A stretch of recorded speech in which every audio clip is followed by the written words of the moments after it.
Hello everyone, welcome back. This is Avorion episode 34. I'm Enigmius, and today we're continuing with the Serpovectem build. In the last episode we started building this ship. It's a new ship, and we basically focused on profiles. We've got the side profile for the main hull. We also did kind of elliptical profile perpendicular to the main hull with some sloped profiles extending off of that elliptical section, just to kind of give a little bit of shape to the overall geometry of that elliptical section. It's not just going to be a ring around the hull, it's actually going to be kind of skewed from top to bottom, back to front. In this episode, we're looking at a little bit more profiling, and we're also going to fill in some of the profiles. There's a number of different profiles that I will be doing as part of this build, just to lay out the geometry and kind of get everything sort of set up and tested in its most basic form, to make sure that we're headed in the right direction in terms of translating what's in my head into what's in the game. But at the same time, I understand that sometimes if we spend too much time just pinning out profiles, it gets to be a bit much, a little bit tedious, and maybe a little bit dry. So we're going to break it up a little bit. We'll do a little bit of profiling, and then we'll fill in some bits and pieces just to kind of get a start on the geometry and see how things come together. So this episode will actually be fairly straightforward in terms of what we're doing, and the actual process of starting to fill things in will be in some of the more straightforward areas, but this has the potential to become a good challenging build as we progress through it, when we start talking about everything sort of transitioning and coming together and doing all those things. I realized as I was getting ready to record the commentary for this video that I've been doing this voxel building thing for a while now. We've got 34 episodes into Avorion that are basically all building. Prior to that, we had over 200 episodes in Empyrean, which was voxel building of a more limited capacity in terms of the shapes that we had to work with. Nevertheless, after you've done something for a certain amount of time and you've talked about it for a certain amount of time, it starts to feel like there's not really a whole lot of new stuff to talk about. It's not my goal to be repetitious when we're talking about these things, talking about the methods and the challenges and the things that we have to overcome, but there's a limit to what we can actually talk about when we're doing these kinds of builds, because there's only so much to it. There's only so much that we can sort of put together and string together in order to get the things that we want out of the medium. So in this case, I mentioned in the last episode, it's the main section of the hull, the part that we laid out first in the last episode that we can see from the side view. It very much in my mind resembles the form of a snake and the head of a snake, and kind of as it extends back towards the body, and then it just kind of cuts off on its way back. Thus the name of the ship, the Serpovectem, kind of some Latin words mashed together in a way that sounded okay in my mind.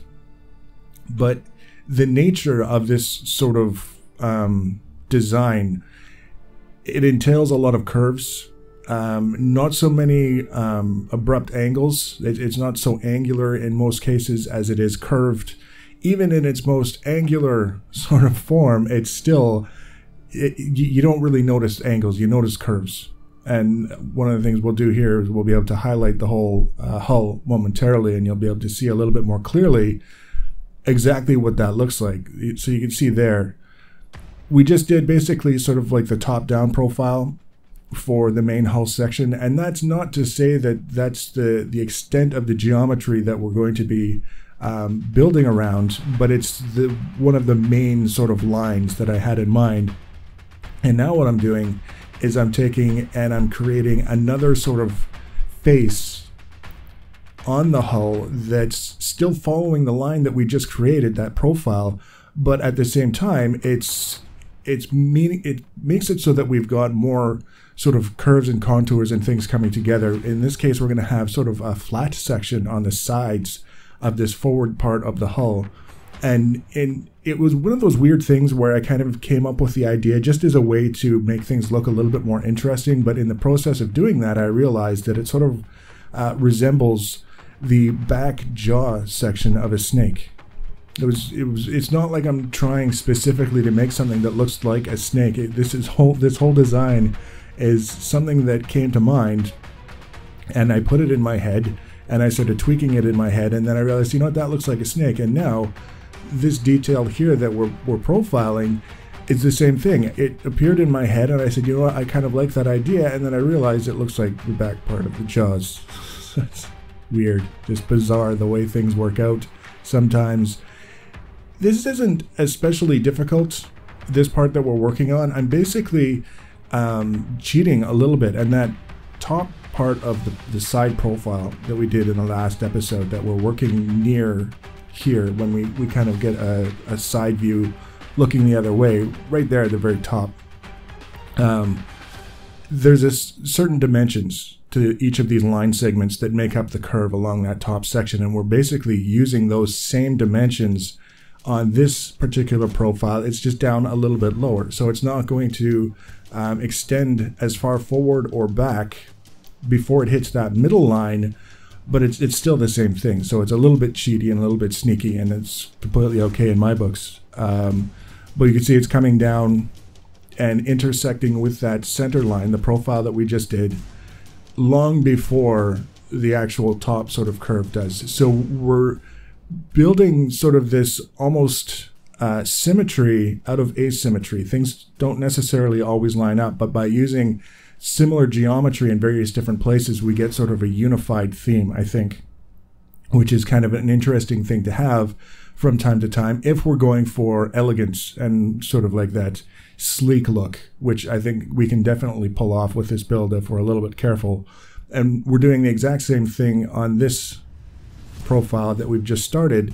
We're using the dimensions of the central side profile of the ship that we did in the last episode to define these line segments that we're working with here. And then at the same time as we're using those specific dimensions to create that that profile, we're also keeping it in line with the curvature of the top-down profile that we just did. So we end up with a section of the hull that's going to be basically straight up and down, but gently curved around the side of the ship. And that'll be a little bit more obvious in terms of the presentation momentarily here when we start filling it in and getting everything lined up and using something other than little wee tiny cubes. I'm getting the hang of keeping things sort of lined up by keeping the cube size, the very specific size, and not allowing myself to try and cheat with other kinds of shapes and sizes because it seems like the most convenient option at the time. The way that I've been doing this up to this point, everything's been lining up very, very nicely. We can build from one end of the ship to the other, completely detached from the rest of the ship. And then when we bring it around to attach to the far end, everything lines up. We covered that entire distance, and we didn't have to worry about things not working at the other end because everything was the proper size. Everything was granular and uniform. It's the first time that I've actually been able to get even this far with the build where that was the case, where everything just sort of came together at various different points, things lining up where it could have been very, very difficult to make that happen just by keeping things uniform. What I'm doing here with all these little cubes that I'm selecting is I'm getting ready to merge them into larger blocks that I can use as the basis for the panels that we're going to be putting on the side now. And I didn't really have to select as many as I did and turn them into the larger blocks. I could have just done it with that top profile because the middle section and the bottom profile that we put in place are the same size. So we really only needed that top profile to line everything up, and then we put everything into place the way that you see here. We didn't really need to do all of that selecting and all of that merging, but it didn't hurt anything. One of the things that I did make sure to do, however, is not merge more than I had to in terms of losing those granular sections that we can use to line up other things that are going to connect to this part of the ship. So that's one of the goals that I'm keeping in mind. In addition to keeping everything granular and the same size, is also making sure that we're not merging blocks and losing the ability to connect things through that granularity because we had everything lined up the way that would have been the most flexible way of doing things, and we decided to merge it for no good reason, and then it just kind of created problems. It's coming together very quickly and easily, this side section. Like I say, there's no complicated geometry. There's nothing particularly difficult about what we're doing. We're just taking those profiles that we did because we lined them up properly.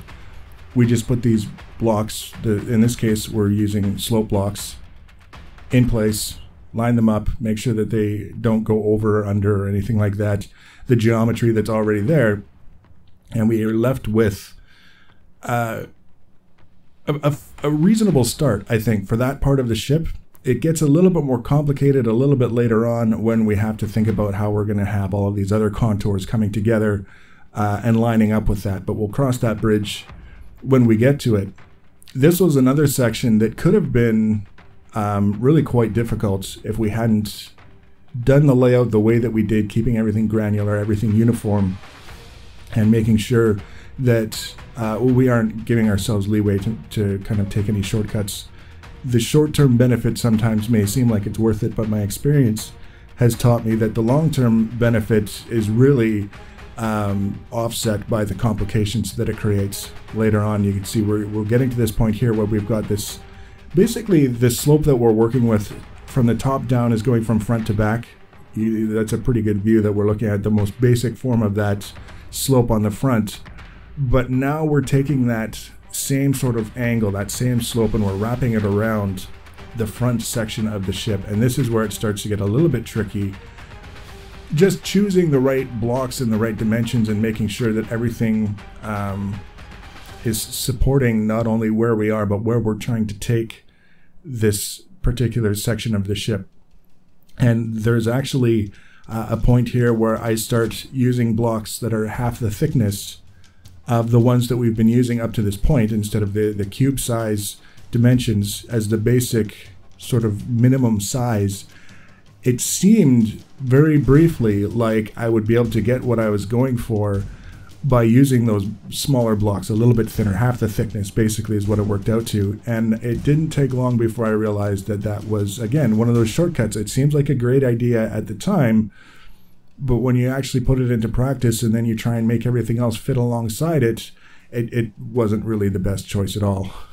So we've got, this is actually working out well. It's coming around the side now. We've got everything lined up the way that I would like it to be.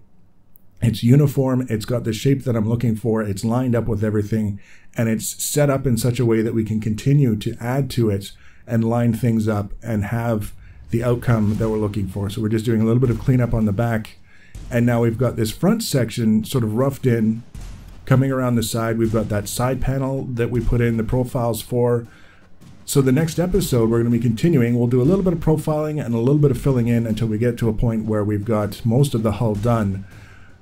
I'm not entirely certain how this ship is going to work out in terms of where we're going to fit all the guts, all the important details on the inside. But what you see now is by no means a limitation on the size of the ship. We could do whatever the hell we want with it. We can add a great big section to it later on if we decide that we really need the space. The only limitations that we have really are what the game is demanding of the hardware and our imagination. So the next episode, like I said, we're going to do some profiles, we're going to do some additional things, filling in the geometry, and we'll just go with it and we'll see where we end up. So if you want to be notified about the next and future episodes of the series, the easiest way to do that is to subscribe to my channel or follow me on social media. Links for social media are always in the information section below the video. Feel free to leave your comments and feedback. Thanks for watching, guys, and take care.